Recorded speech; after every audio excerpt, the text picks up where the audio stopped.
तकदीर का खेल, प्रेरणादायक हिंदी कहानी। फ्रेंड, सभी ने ये कहावत तो सुनी होगी कि तकदीर का लिखा कोई नहीं बदल सकता। इसका खेल सिर्फ तकदीर लिखने वाले को ही पता होता है और तकदीर हमेशा अच्छे कर्मों से बनती है। ऐसी ही दो भाइयों की कहानी यहाँ बताई जा रही है, जिसमें दोनों की तकदीर ने ऐसा खेल खेला कि दोनों की दुनिया ही उलट गई। बात बहुत पुरानी है। गुजरात के सूरत शहर में मनसुख लाल नाम के एक व्यापारी थे। उनका कीमती रत्न का कारोबार था। उनका कारोबार दुनिया के कई देशों में फैला हुआ था। पूरे सूरत शहर में इनका मान और सम्मान था। मनसुख लाल के दो बेटे थे, जिनका नाम रामलाल और श्यामलाल था। रामलाल को दौलत और रुतबे का बहुत घमंड था, जबकि श्यामलाल एक शरीफ और सुलझा हुआ इंसान था। घमंड के साथ साथ रामलाल में ईर्ष्या और बेईमानी जैसे अवगुण भी थे। समय के साथ मनसुख लाल की उम्र बढ़ती जा रही थी। ऐसे में उनके दोनों बेटों ने कारोबार में पिता का अधिक से अधिक हाथ बटाना शुरू कर दिया था। कुछ समय के पश्चात मनसुख लाल चल बसे और कारोबार का पूरा भार रामलाल और श्यामलाल के कंधों पर आ गया।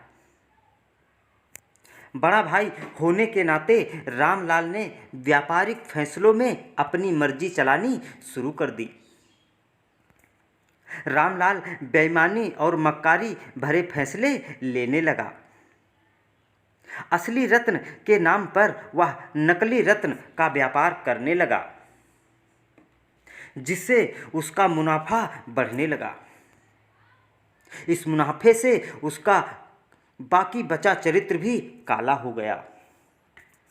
दौलत के घमंड में वह परिवार में उन्मादी जैसे व्यवहार करने लगा।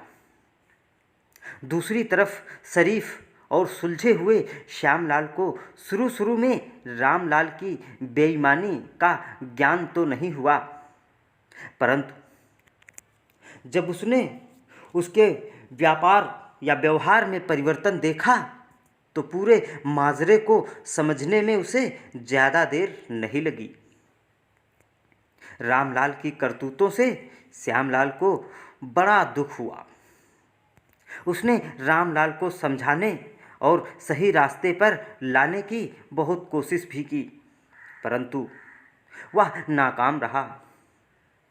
उल्टे रामलाल श्यामलाल से खफा हो गया और व्यापार में बंटवारे का बहाना ढूंढने लगा। बंटवारे में भी उसने बेईमानी की साजिश रची। घर में कलह का माहौल पैदा किया। अंततः रामलाल अपनी साजिश में सफल रहा और श्यामलाल के हिस्से में व्यापार पर भी वह कब्जा कर बैठा। रामलाल के व्यवहार से दुखी होकर श्यामलाल ने शहर में दूसरी जगह अपना ठिकाना बनाया और रत्न के अपने व्यापार को नए सिरे से शुरू किया। ईमानदारी की नींव पर शुरू हुआ श्यामलाल का व्यापार जल्दी ही चल निकला।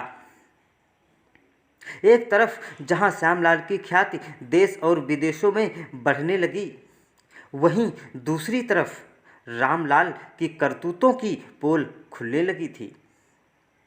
नकली रत्न और व्यापार के कारण रत्न बाजार में रामलाल की शाख को जोरदार धक्का लगा और उसके व्यापार का दायरा सिमटने लगा।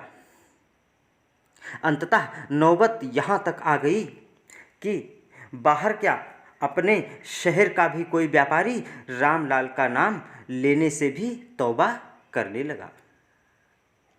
अब तो नौबत यहाँ तक आ गई कि रामलाल को धन के अभाव में अपना घर, दुकान, सामान तक बेचना पड़ रहा था। जल्दी ही रामलाल के हाथ से सब कुछ निकल गया और वह परिवार सहित सड़क पर आ गया।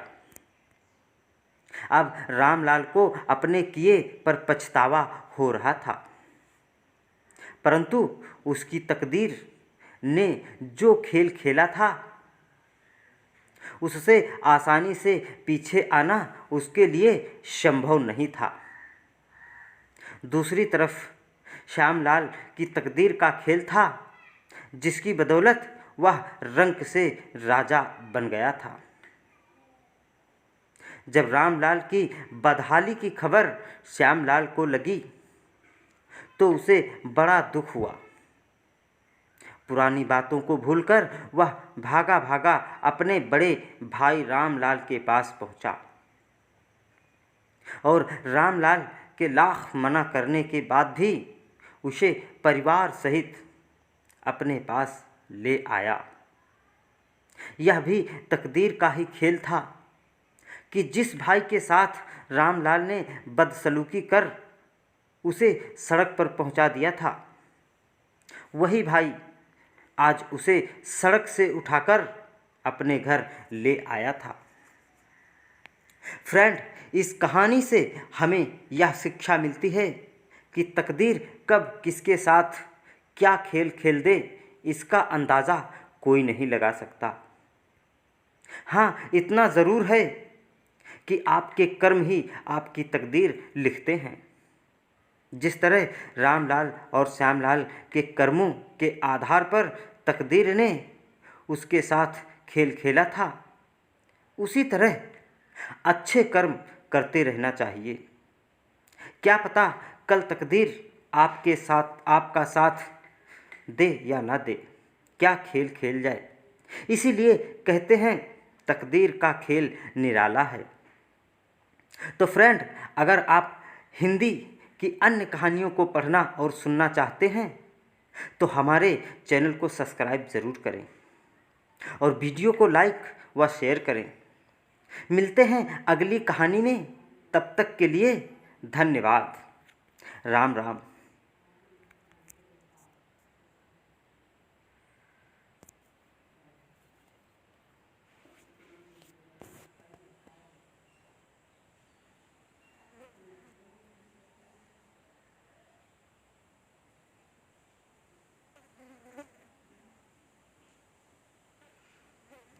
हे राधा माधो, हे कुंज बिहारी।